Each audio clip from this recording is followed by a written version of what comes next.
नमस्कार किसान भाइयों, स्वागत है आपका एक बार फिर से हमारे चैनल ऑर्गेनिको पर।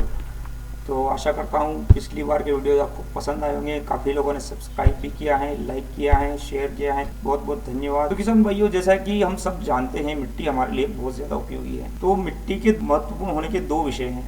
पहला तो आप जानते हैं हमारा खाना और कपड़ा दोनों वहीं से आ रहा है, इसलिए मिट्टी हमारे लिए बहुत ज़्यादा उपयोगी है। लेकिन क्या आप लोग दूसरा कारण जानते हैं कि वो इतनी उपयोगी वास्तव में क्यों है? पिछले वीडियो में हमने देखा है कि मिट्टी पर कैसे नुकसान होता है, लेकिन अब हम समझेंगे मिट्टी के इम्पोर्टेंट होने का दूसरा कारण क्या है। तो चलिए शुरू करते हैं मिट्टी के बारे में समझना। कि आज हम जानेंगे मिट्टी क्या है या फिर ये कैसे बनती है, मिट्टी के निर्माण के लिए आवश्यक घटक क्या क्या है, मिट्टी के निर्माण की प्रक्रिया क्या क्या है, और मिट्टी कितने प्रकार की होती है, और आखिरी में उसके भाग कौन कौन से हैं। किसान भाइयों, मुझे पूरा विश्वास है कि जिसने भी इन 6 चीज़ों को समझ लिया, इस वीडियो को समझ लिया, उससे वो दूसरा महत्व जो है मिट्टी का वो समझ में आ जाएगा। मैं चाहता हूँ कि आप लोग इस वीडियो को पूरा देखें, आखिरी तक समझें, इसके बारे में अपने साथी किसान भाइयों से चर्चा करें। चलिए हम शुरू करते हैं। मिट्टी क्या है? कि मिट्टी भूमि के ऊपरी सतह पर मोटे, मध्यम और बारीक कार्बनिक और अकार्बनिक मिश्रित कणों को मिट्टी या मृदा या सोइल कहते हैं। जिसमें कार्बनिक है, ये लकड़ी का टुकड़ा है, ये पत्तियों के टुकड़े हैं। ठीक वहीं पर आपको कुछ कंकड़ दिखाई दे रहे होंगे। ये देखिए सफ़ेद कंकड़ है, यहाँ पर एक पत्थर जैसा रखा हुआ है, पीछे भी कुछ कंकड़ रखे हुए हैं। चलिए तो देखते हैं कि मिट्टी लाखों वर्षों से चली आ रही प्राकृतिक प्रक्रियाओं जैसे कि भूकंप, वर्षा, ठंड, गर्मी, तेज हवाओं का चलना, तेज धूप का गिरना, ये हल्की धूप का गिरना है, और जीव जंतु जिसमें पेड़ पौधे भी आ जाते हैं, इनकी क्रियाओं के कारण चट्टानों के टूटने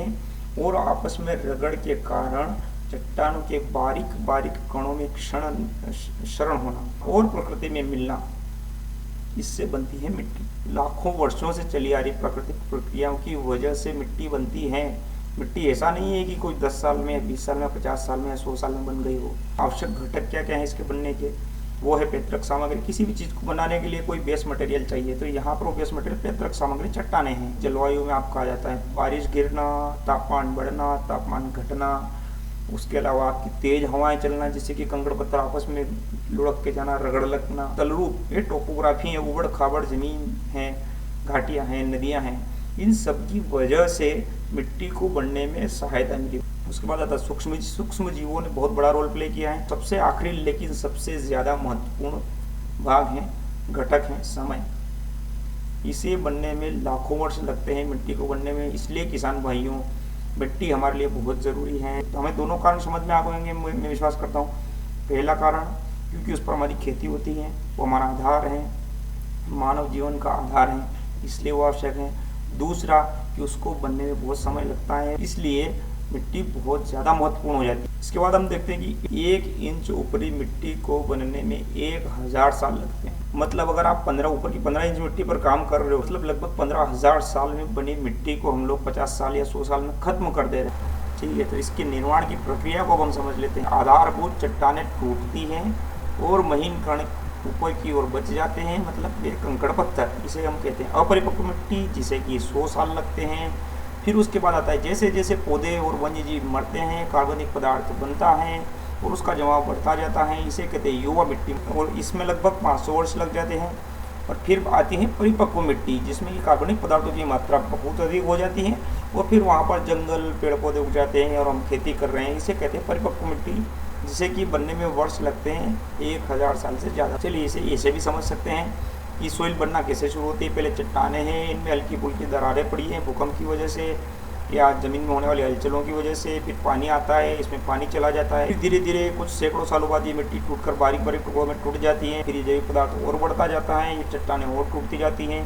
तो और 1000 सालों में ये मिट्टी ऊपर पूरी कार्बनिक पदार्थ की काली काली एक लेयर बन जाती है। तो इस तरह से ये ज़मीन बनने में लाखों वर्ष लग जाते हैं किसान भाइयों। इसलिए हमें इस मिट्टी को बचाना है, ना कि इसे ख़त्म करना है। ये देखते हैं कि जो बनती है वो कितने प्रकार की होती हैं, रंगों के आधार पर कितने प्रकार की होती हैं। तो काली मिट्टी, लाल मिट्टी, पीली मिट्टी और भूरी मिट्टी।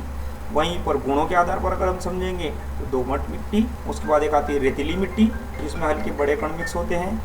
उसके बाद आती है आपकी लवणी मिट्टी और क्षारीय मिट्टी। तो मिट्टी के भाग, मिट्टी में क्या क्या होता है, यहाँ पर बेसिकली 4 चीज़ें दिखाई गई हैं, जिसमें खनिज पदार्थ है जो कि 45% है, दूसरा कार्बनिक पदार्थ है जो कि 5% है, हवा है वो 25% और पानी है वो 25%। अगर हम देखें तो पूरी मिट्टी का जो हिस्सा है अगर 2 भाग में बांट दे तो एक 50% तो हवा और पानी का हो गया। खनिजों को समझना इसलिए ज़रूरी है कि हमारे पेड़ पौधे ये सारे खनिज लेकर बड़े होते हैं और हमें खाना देते हैं। तो इसमें पोटेशियम है, एल्यूमिनियम है, सिलिकॉन है, सोडियम है। हॉर्नब्लेड से बनी तो calcium, aluminium, magnesium, iron, silicon ये ज़्यादा होगा। तो ये हुआ खनिज पदार्थ जो कि 45% मिट्टी को कवर करता है। उसके बाद आता है हवा और पानी। ये देखिए ऑर्गेनिक मैटर मतलब जैविक पदार्थ, और ये हो गई आपकी सॉलिड मिनरल। इससे जुड़ा होता है पानी और बीच में होती है खाली हवा। तो इस तरह से मिट्टी में हवा, पानी, खनिज और कार्बनिक पदार्थ होते हैं। अब आता है सबसे इम्पोर्टेंट पार्ट, वो है कार्बनिक पदार्थ 5% होता है। पौधों व जीवों के अवशेष और जीवित सूक्ष्म जीव से मिलकर बने जैविक पदार्थ को कार्बनिक पदार्थ कहते हैं।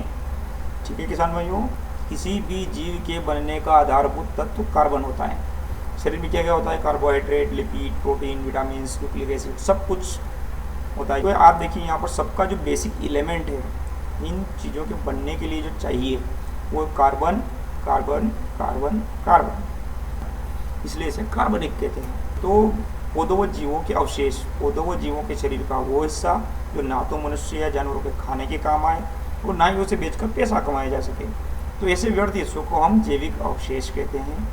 जैविक अवशेष जैसे कि पराली, फलों के छिलके, फलियों के छिलके, पेड़ पौधों की कटाई करने के बाद बची हुई शाखाएं, फूल, पत्तियां इत्यादि, जानवरों को खिलाने के बाद बचा हुआ कचरा या चारे का हिस्सा, बीज रहित खरपतवार के पौधे, किसी भी अनुपयोगी पौधे का तना, जड़, शाखाएं, पत्तियां, फल, फूल इत्यादि सभी जैविक पदार्थ होते हैं। ठीक है, तो जैविक पदार्थ किस प्रकार का, इसे फोटो में समझ लेते चलिए सिंपल में।